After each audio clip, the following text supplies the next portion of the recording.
It is earnings season and several companies have released their results this week. Innscor reported a 20% revenue growth to $480 million for the 6 months to December 31st, 2023, pushing profits up 12% to $33 million. Meanwhile, Nat Foods, the country's largest food processor, had a 3% revenue increase to $172 million, while its profit surged 56% to $9 million. Against the backdrop of the El Nino, Nat Foods is bullish as it is indicated that it has a substantial import program in place for raw maize. Eben Mbunda joins us live for a conversation on this subject. Now, Eben, good evening. What's your assessment of the Innscor performance? Well, good evening, Marisa. A strong set of numbers coming from Innscor with a revenue of $480 million.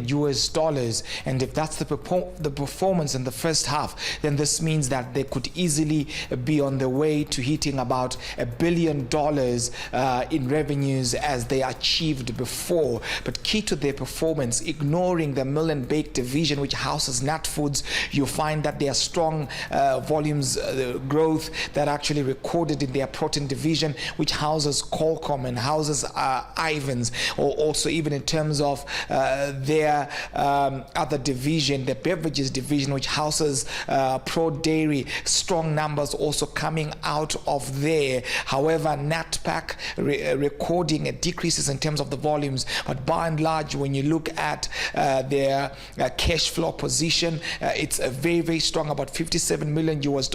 Capital expenditure about $32 million, and a significant growth in terms of even their profit position, with the profit before tax jumping a whooping 56%. So strong numbers there coming from Innscor.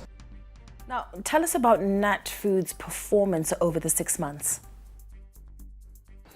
Well, Nat Foods, of course, I spoke about the mill and bake division under Innscor. Now, Nat Foods has two significant shareholders, Innscor as well as Tiger Brands, a South African company, in fact, the largest food processor in South Africa. Innscor and Nat Foods own a 37% stake each in this company. Now, of note is the fact that we have seen about a 3% growth in terms of their revenue and a higher growth in terms of their bottom line, which is their profit position. But by and large, stock feeds have bolstered the performance of this entity, with their maize milling division suffering, as well as their rice division, their salt division, recording some slumps in terms of the volumes at the end of the day. And so it was the stock feeds division that pushed up the revenues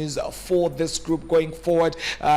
Presumably this could be on the back of some regulatory shifts in terms of how the borders were open to allow for the imports of basic commodities, as well as competition from informal traders, which could have eaten into their margins there, where some of these divisions were actually concerned. But strong figures again coming from Nat Foods, and a dividend declared to all the shareholders.